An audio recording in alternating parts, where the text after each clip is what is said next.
2024 లేదా 25లో డిగ్రీ లేదా బీటెక్ చదివారా? సాఫ్ట్వేర్ జాబ్ కోసం ఎదురు చూస్తున్నారా? అయితే కోడ్ జ్ఞాన్ 100 డేస్ కోర్సులో చేరండి, జాబ్ సాధించండి. నమస్కారం అలగారి రవీంద్రనాథ్ గారు. నమస్తే అండి శ్రీ గారు. సార్, ఇప్పటి వరకు సమాజంలో జరిగే సంఘటనల గురించి ప్రతి ఒక్క దాని గురించి కూడా అంటే ఏవైతే డిస్టర్బెన్స్ ని క్రియేట్ చేస్తున్నాయో వాటి గురించి మీ వాయిస్ ని ఎప్పుడు కూడా రేజ్ చేస్తూ ముందడుగులో ఉండడంలో ఎలాంటి సందేహం లేదు.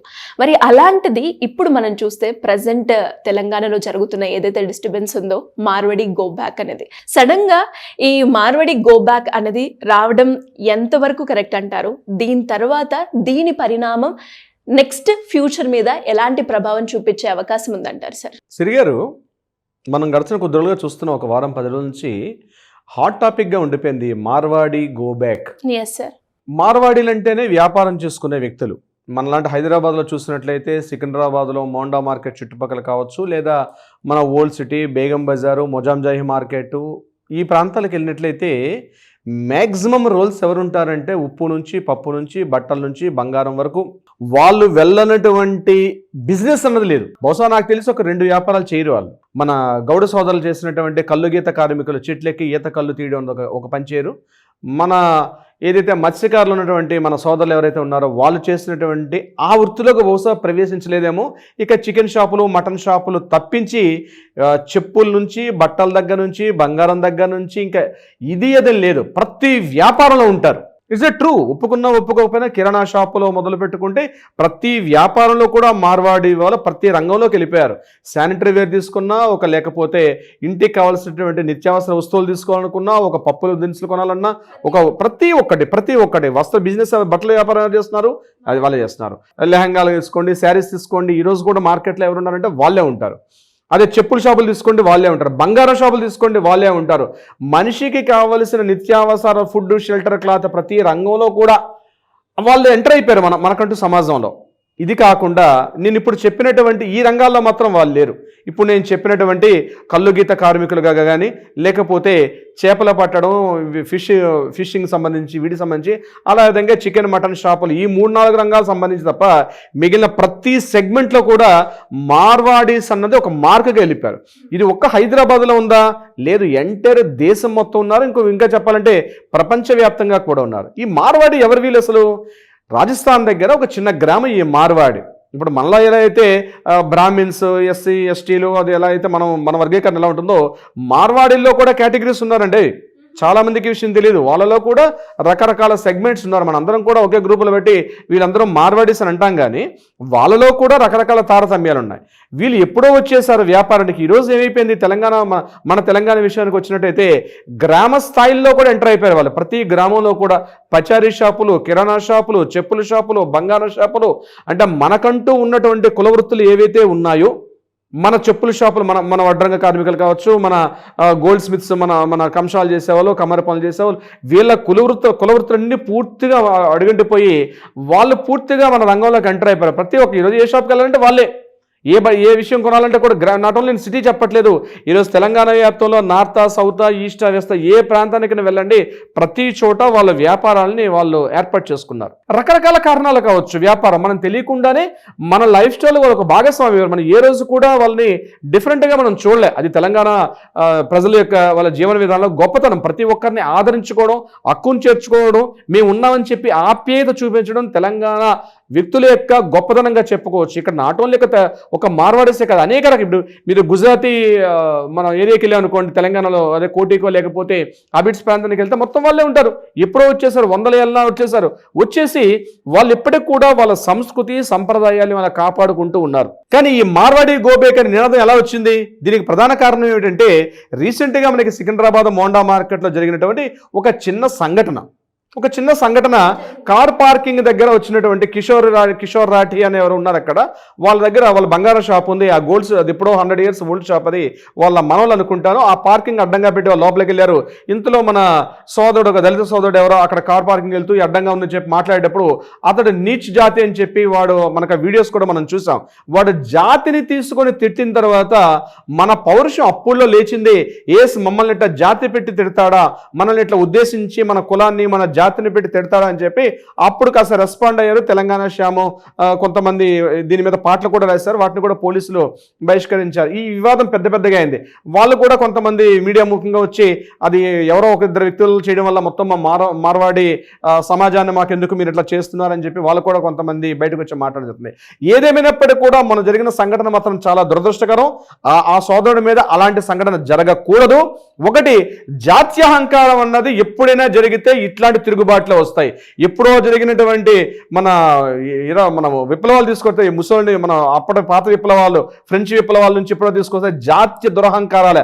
అమెరికా విప్లవాలు మొదలుకొని అది చిన్నగా కనిపించడానికి చిన్న అగ్గిపుల్లగా రాజుకుంటుందేమో కానీ ఎప్పుడైతే తన జాతిని వాడు అభిశంసించాడో, ఎప్పుడైతే తన జాతి మీద అతను కామెంట్ చేయడం మొదలు పెట్టాడో తప్పనిసరిగా ఆ వివాదాలు ఎప్పటికప్పుడైతే దీనికి వ్యవస్థలు కూడా ఆపలేవు. ఈరోజు వాళ్ళు చేసినటువంటి చారిత్రక తప్పిదైతే మాత్రం తప్పనిసరిగా వాళ్ళు చేశారు. ఈ ఎంటైర్ మన తెలంగాణ జాతికి వాళ్ళు క్షమాపణ చెప్పాల్సిన అవసరం కూడా ఉంది. No doubt at all. దీని కాదు మేము ఇలాంటి వాళ్ళం, మేము మంచి వాళ్ళం అని చెప్పి ముసుగేసుకున్నంత మాత్రాన కుదరదు. వాళ్ళు ఈరోజు క్షమాపణ చెప్పాల్సిందే. మన తెలంగాణ యావత్ సమాజానికి కూడా, తెలంగాణ సమాజానికి బహిరంగంగా క్షమాపణ చెప్పాలి. మేము ఇటువంటి జరగవు, కలిసిమెలిసి ఉన్నామని చెప్పి. అంతేగాని జాత్యహంకారం, కులహంకారం మాత్రం ఎప్పుడు కూడా ఎవ్వరు కూడా హర్షించరు. అది జరిగింది కాబట్టి ఈరోజు ఈ నినాదం రావడానికి, మార్వాడి గోబ్యాక్ అనే నినాదం రావడానికి ప్రధానంగా ఆ రోజు స్టార్ట్ అయింది. ఇది కొద్ది నా సంవత్సరాలుగా ఉంది. కానీ మనదంటూ మనకైతే వృత్తులు ఉన్నాయో మన వృత్తుల్ని పూర్తిగా వాళ్ళు అనగదొక్కేశారు. అండలో నో డౌట్. అవును, అనగదొక్కేశారు. ప్రతి రంగంలోకి వెళ్ళిపోయారు. ఈరోజు ఏ చిన్న షాప్ తీసుకున్న లేడీస్ కాల్స్ నుంచి చిన్న కాజుల ఐలైనర్ దగ్గర నుంచి ఇంట్లో వాడిన ప్రతి షాపుకి కూడా మనం ఎవరి మీద డిపెండ్ అయిపోతున్నాం అంటే తెలియకుండానే వాళ్ళ షాపులకు వెళ్తున్నాం. వాళ్ళు చెప్పిందే రేటు, వాళ్ళు నిర్ణయించిందే రేటు, వాళ్ళు ఫిక్స్డ్ రేట్ అంటే ఫిక్స్డ్ రేట్ మనం కొనాల్సిందే, ఎంత రేట్ అంటే అంత రేటు కొనాల్సిందే.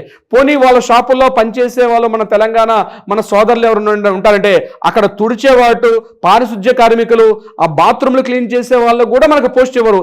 ఎక్కడ ఇస్తుండొచ్చు కానీ ప్రధాన పోస్టులు ఎక్కడ కూడా మన తెలంగాణ సమాజం మన సోదరులకు ఎవరు కూడా వాళ్ళు ఎట్టి పరిస్థితుల్లో కూడా పోస్టులు అయితే ఇవ్వరు. ఎందుకు ఎవరు? రకరకాల కారణాలు ఉంటాయి. సో నేను ఇక్కడ వివరంగా చెప్పబోయేది ఏంటంటే, నేను మన తెలంగాణ ప్రజలకు కూడా ఒక మాట, నేను ఒక విషయం నేను తెలియపరచుకుంటున్నాను. ముఖ్యంగా ప్రతి జాతి, తెలంగాణ జాత, తమిళ జాత, కన్నడగిల, ఇతరతలు తీసుకుంటే ప్రతి ఒక్క వ్యక్తులకి తమకు ఆ ఓన్ ఐడెంటిటీ ఉంటుంది. ప్రతి ఒక్క వ్యక్తులు కూడా ఇది మా భాష, ఇది మా సంస్కృతి, ఇది మా సంప్రదాయం అనేటువంటి ఒక గౌరవంగా ఎక్కడ ఉన్నా సరే అందుకే ఎప్పుడో మనకి ఒక పాట కూడా ఉంటుంది. ఏ దేశం ఎగినా ఎందుకు కాలడినా పొగడరాని తల్లి భూమి భారత్ అని, నిలుపరాని జాతి నిండు గౌరవం నాకు పాట ఉంటుంది. అది నాట్ ఓన్లీ భరత జాతి ఒకటే కాదు. ఆయన అన్నట్టు నువ్వు పలానా ప్రత్యేకంగా తెలంగాణ సామ్రాజ్యం ఉన్నట్టంటే నీకంటూ కొన్ని ఉత్సవాలు ఉంటాయి, నీకంటూ కొన్ని బతుకమ్మ ఉత్సవాలు ఉంటాయి, నీకంటూ కొన్ని సదర ఉత్సవాలు కొన్ని ఉంటాయి. మన యాదవ సోదరులు చేసుకుంటారు, సదర ఉత్సవాలు చేస్తారు. మన ప్రతి కమ్యూనిటీకి ఒక ఉంటాయి. నువ్వు ఎందుకయ్యా చేయట్లా? ఒకరిని విమర్శించే ముందు నీ జాతి సంస్కృతాన్ని నువ్వు ఎందుకు పాటించట్లా? ఈ రోజు కూడా నీ సదర ఉత్సవాలకు, లేకపోతే గణపతి నవరాత్రి ఉత్సవాలకు, లేకపోతే అమ్మవారి దసరా నవరాత్రుల్లో వాళ్ళని పిలిపించి ఎందుకు చేస్తున్నాం? ఈ రోజు ఎక్కడో గుజరాత్లో, ఎక్కడో రాజస్థాన్లో, ఎక్కడో ఏ మారుమూల ప్రాంతాల్లో ఉన్న ప్రతి వాళ్ళు కూడా ఈ రోజు హైదరాబాద్ కావచ్చు, సికింద్రాబాద్ కావచ్చు, మన నిజామాబాద్ కావచ్చు, కరీంనగర్ కావచ్చు, ప్రతి ప్రాంతానికి వెళ్ళి వాళ్ళు మూలలో వాళ్ళంటూ వాళ్ళ ఉనికిని కాపాడుకుంటున్నారే. మరి నీ సంస్కృతిని ఎందుకు కాపాడుకోవట్లా? నీదంటూ నీ బతుకమ్మ ఉత్సవాలు నువ్వు బహిరంగ ఎందుకు చూసుకోవట్లే? ఈరోజు వాళ్ళని పిలిపిస్తున్నావు కదా, నీ బతుకమ్మ ఉత్సవాలు వాళ్ళు పిలిపించి వాళ్ళని గౌరవంగా వాళ్ళని హానర్ చేస్తున్నావే. ఏ రోజైనా ఏ మార్వాడి ఓడైనా నీకు ఉత్సవాలను పిలిచాడా? వాళ్ళు చేసుకున్న పండగల్లో ఇంకా ఎంత దౌర్భాగ్యం అంటే, వినాయక చవితి నవరాత్రులు వస్తే వినాయక చవితి నవరాత్రుల్లో పాడే పాటలు కూడా హిందీ పాటలు పాడుకుంటారు. సాయిబాబా పండగలు జరిగితే సాయిబాబా హారతులు ఇవ్వాలంటే మరాఠీలో పాడుకుంటారు. అదే లేక ధనుర్మాసం వచ్చింది ఇంకోటి పాడుకుంటే అతను తిరుపావే లేకపోతే తమిళంలో ఉన్నటువంటి అవి పాడుకుంటారు తప్పించి మీకంటూ మీ కల్చర్ లేదా? మీకంటూ మీ సంప్రదాయం లేదా? మీకంటూ మీకు ఒక వ్యవస్థ లేదా? ఎందుకు మీరు మీ ఐడెంటిటీని పుణికిపుచ్చుకోరు? మీరు ఎందుకు అడాప్ట్ చేస్తారు? నేనంటే బహుశా అందరూ కోపం రావచ్చునేమో కానీ మీరు ఒకరిని విమర్శించే ముందు మనదంటూ మన సంస్కృతిని, మనదంటూ మన ఐడెంటిటీ ఎందుకు కాపాడుకోరు? అది మంచిదా చెడ్డదా పక్కన పెట్టుకోండి. వినాయక నవరాత్రి ఉత్సవాల్లో చేసినట్టు తీన్మార్ ఎందుకు గాడాలు చేసుకుంటారు? మనకు తప్పెటి గుళ్ళు లేవా? మన తెలంగాణ సంప్రదాయంలో అనేక జానపద కళారూపాలు ఉన్నాయి. ఆ జానపద కళారూపాల్ని వినాయక నవరాత్రులు చేసేటప్పుడు ఆ జానపద తప్పెటి గుళ్ళు వాళ్ళు ఉంటారు. ఎంతో మంది బొడుగు జంగాల వాళ్ళు ఉంటారు, తప్పెడిగులు ఉంటారు, తప్పిడుగులు చేసే వాళ్ళు ఉంటారు. మన జానపద మనదైనటువంటి మన తెలంగాణ సంస్కృతి సంప్రదాయం అంటే ఆ జానపద కళారూపాల్ని వినాయక నవరాత్రోత్సవాల్లో వినాయక మండపం ముందర పెట్టి నువ్వు ఎందుకు కలిసి చేయట్లేదు? ఎక్కడో ఉన్నటువంటి వాళ్ళ కల్చర్ని అడాప్ట్ చేసుకుని నువ్వు మండపం పెట్టినా నువ్వు చేసినటువంటి వినాయకుడి దగ్గర కూడా వాళ్ళని అడాప్ట్ చేసుకుని నువ్వు చేస్తున్నావు తప్పించి నీదంటూ నీ కళారూపాలు, నీ జానపద కళారూపాలు, నీ పూర్వీకుల నుంచి సంస్కృతి సంప్రదాయాలు నువ్వెందుకు చేయట్లా? ఈరోజు మార్వాడి గోబ్యాక్ అంటున్నావు, కరెక్టే, దానికి సపోర్ట్ చేయాల్సిందే. మార్వాడి గోబ్యాక్ అనడం కాదు, అంటే వాళ్ళని నీ కల్చర్ని వాళ్ళు అడాప్ట్ చేసుకునే విధంగా చేయాలి. వాళ్ళు ఈరోజు వాళ్ళ కల్చర్ని వాళ్ళు కాపాడు, ఆ సమిష్టిత్వం ఉంది, ఆ యొక్క ఐడెంటిటీ ఉంది వాళ్ళకి. మేము మా సంస్కృతిని కాపాడుకుంటున్నాం, మా సంస్కృతిని ఎక్కడున్నా కాపాడుకుంటారు. వినాయక నవరాత్రోత్సవాలు చూసినట్లయితే వాళ్ళ ఒక అపార్ట్మెంట్లో ఉన్నారంటే వాళ్ళే చేసుకుంటారు. ఈరోజు ఆబిడ్స్లోకి వెళ్ళండి, లేకపోతే కోటికి వెళ్ళండి, ఉస్మాన్గంజ్కి వెళ్ళండి, లేకపోతే అఫ్జల్గంజ్కి వెళ్ళండి, బేగం బజార్కి వెళ్ళండి, వినాయక నవరాత్రి మండపాల్లో వాళ్ళు గుజరాత్ కళారూపాలు, వాళ్ళ యొక్క రాజస్థాన్ కళారూపాలు, వాళ్ళ జనపద కళారూపాలు, ఈవెన్ పంజాబీ దాండియా నృత్యాలు చేస్తారు. ఏమి నీకంటూ లేవా? నీ తెలంగాణ వాడికి లేవా? ఎందుకు నువ్వు ప్రాబ్లం చేయవు? నువ్వు ఎందుకు ప్రోత్సహించు? స్టార్ట్ చేయండి. అట్లీస్ట్ ఈ సందర్భం కుదిరింది, రాబోతున్న ఇప్పుడు వినాయక నవరాత్రోత్సవాలు ఉంది, స్టార్ట్ చేయండి. మార్వాడి గోబేక్ అనే ముందు నీ కల్చర్ని కూడా నువ్వు స్టార్ట్ చేయడం ఇంపార్టెంట్. నీకంటూ నీకు సంస్కృతి ఉంది. నీ పూర్వీకులు ఆ రోజు నిజాం దగ్గర మొదలుకొని అనేక రకాలుగా ఇబ్బందులు పడుతున్నప్పుడు కూడా వాళ్ళు నీ సంస్కృతిని ఈరోజు బతుకమ్మ కావచ్చు, బోనాలు కావచ్చు, ఇట్లాంటి కల్చర్, ఈ కళారూపాలు నువ్వు ఎందుకు పెట్టుకోవట్లా? ప్రతి సందర్భాన్ని ఎందుకు చూపించట్లే?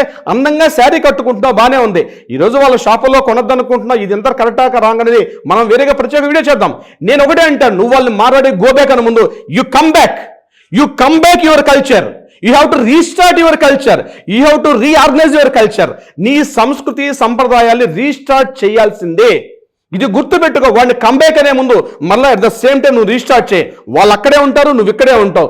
నీ కళారూపాలు, నీ జానపద అవి ఇంత బాగున్నాయి కదా, ఇవి మేమెందుకు చేయకూడదు అని వాళ్ళ ద్వారా అనిపించే విధంగా చేయాలి తప్పించి, ఆ రోజు అప్పుడు తెలంగాణ ఉద్యమంలో ఆంధ్ర గోబ్యాక్ అన్నారు, తర్వాత మళ్ళీ కలిసి ఉన్నారు. నేను ఇక్కడ ఆంధ్ర, తెలంగాణ, మరాఠీలా, కన్నడ ఈ కల్చర్ నేను మాట్లాడదలుచుకోవట్లేదు. నేనేమంటున్నానంటే నువ్వు గోబ్యాక్ అండవా రైట్ అన్నది అది చట్టాలు న్యాయస్థానాలు చూస్తాయి. కానీ you have to restart your culture. నీ సంస్కృతి సంప్రదాయాలు, నీ జానపద కళారూపాలు, నీకేదైతే మన పూర్వీకులు ఇచ్చారో, నీ తెలంగాణ, నీ తాత ముత్తాతలు ఏదైతే కల్చర్ ఇచ్చారో దాన్ని స్టార్ట్ చేయి. ఈ రోజే, ఈ క్షణమే సఫలం చేయి, కంకణం కట్టుకో, ప్రమాణం చేయి. రేపు రాబోయే ఆగస్టు 27 తారీఖు నవరాత్రోత్సవాల్లో నీదంటూ నీ ఐడెంటిటీ చూపించు. అప్పుడు మాత్రమే నీ కల్చర్ నిలబడుతుంది. లేకపోతే మరికొద్ది దశాబ్దాల్లో, మరికొద్ది సంవత్సరాల్లో తెలంగాణ సంస్కృతి, తెలంగాణ సంప్రదాయం కనుమరుగైపోతుంది. తెలంగాణ అన్న పదం మాత్రమే మిగులుతుంది. తస్మాత్ జాగ్రత్త. సుమన్ టీవీలో మీ పర్సనల్ అండ్ బిజినెస్ ప్రమోషన్స్ కోసం కింది నెంబర్కి కాంటాక్ట్ చేయండి.